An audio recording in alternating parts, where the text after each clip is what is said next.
तेरा वचन मेरे पाँवों के लिए दीपक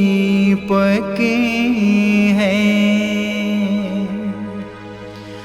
और मेरे मार्ग का उजियाला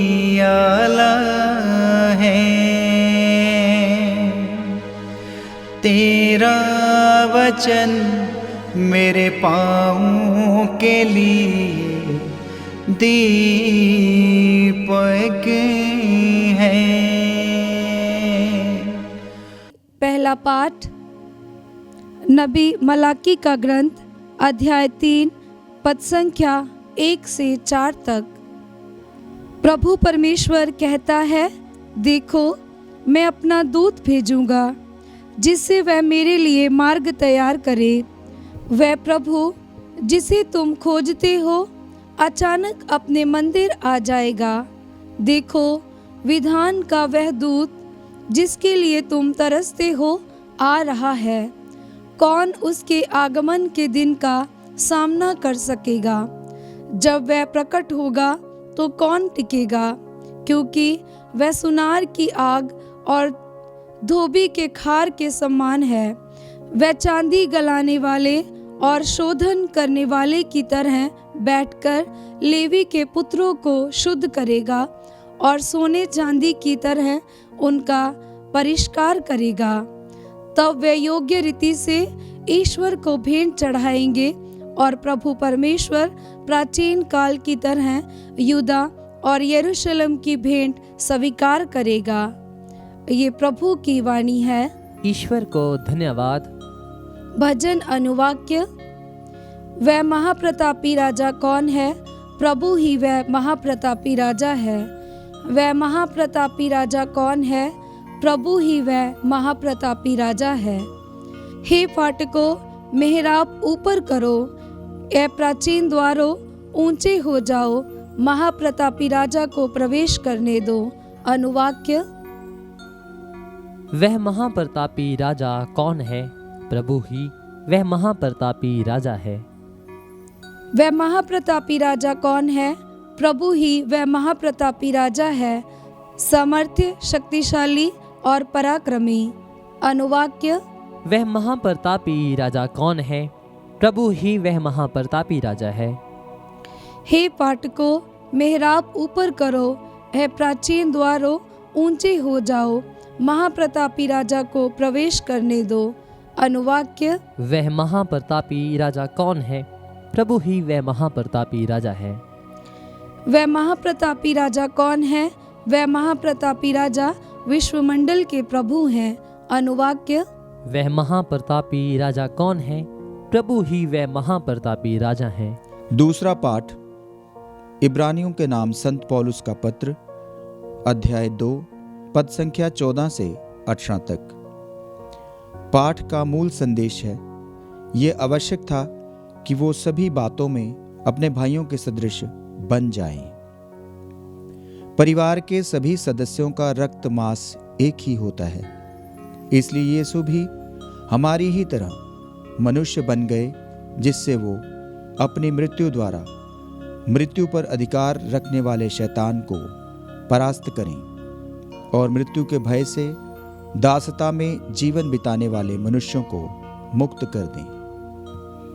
वो स्वर्गदूतों की नहीं बल्कि इब्राहिम के वंशजों की सुधि लेते हैं, इसलिए ये आवश्यक था कि वो सभी बातों में अपने भाइयों के सदृश बन जाएं, जिससे वो ईश्वर संबंधी बातों में मनुष्यों के दयालु और ईमानदार महायाजक के रूप में उनके पापों का प्रायश्चित कर सकें।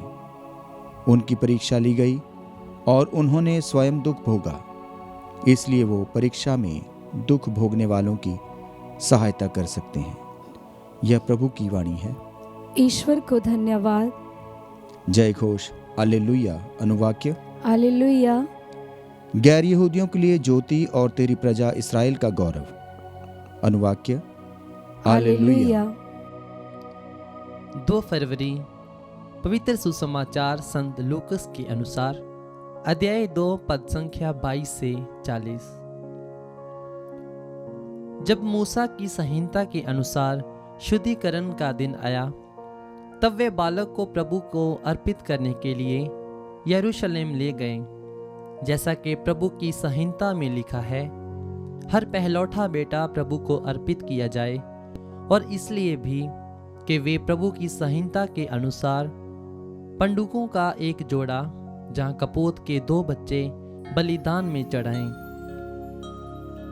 उस समय यरूशलेम में सिम्योन नामक एक धर्मी तथा भक्त पुरुष रहता था। वह इस्राएल की संतावना की प्रतीक्षा में था और पवित्र आत्मा उस पर छाया रहता था। उसे पवित्र आत्मा से यह सूचना मिली थी कि वह प्रभु के मसीह को देखे बिना नहीं मरेगा। वह पवित्र आत्मा की प्रेरणा से मंदिर आया। माता पिता शिशु यीशु के लिए संहिता की रीतियां पूरी करने के लिए जब उसे भीतर लाए, तो सिम्योन ने यीशु को अपनी गोद में ले लिया और ईश्वर की स्तुति करते हुए कहा, हे प्रभु, अब तू अपने वचन के अनुसार अपने दास को शांति के साथ विदा कर, क्योंकि मेरी आंखों ने उस मुक्ति को देखा है जिसे तूने सब राष्ट्रों के लिए प्रस्तुत किया है। यह गैर यहूदियों को प्रबोधन के लिए ज्योति है और तेरी प्रजा इस्राएल का गौरव। बालक के संबंध में ये बातें सुनकर उसके माता पिता अचंभे में पड़ गए। सिम्योन ने उन्हें आशीर्वाद दिया और उसकी माता मरियम से ये कहा, देखिए, इस बालक के कारण इस्राएल में बहुतों का पतन और उत्थान होगा। ये एक चिन्ह है जिसका विरोध किया जाएगा, जिससे बहुत से हृदयों के विचार प्रकट हो जाएं, और एक तलवार आपके हृदय को आर पार भेदेगी। अन्ना नामक एक नबिया थी जो असीर वंशी फनुएल की बेटी थी। वह बहुत बूढ़ी हो चली थी।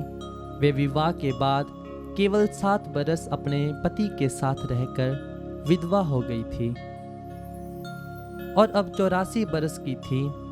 वह मंदिर से बाहर नहीं जाती थी और उपवास तथा प्रार्थना करते हुए रात दिन ईश्वर की उपासना में लगी रहती थी। वह उसी घड़ी आकर प्रभु की स्तुति करने लगी, और जो लोग यरूशलेम की मुक्ति की प्रतीक्षा में थे, वह उन सबों को उस बालक के विषय में बताया करती थी। प्रभु की संहिता के अनुसार सब कुछ पूरा कर लेने के बाद वे गलीलिया अपनी नगरी नाजरेत लौट गए। वह बालक बढ़ता गया, उसमें बल तथा बुद्धि का विकास होता गया और उस पर ईश्वर का अनुग्रह बना रहा। ये प्रभु का पवित्र सुसमाचार है। ख्रिस्त की जय।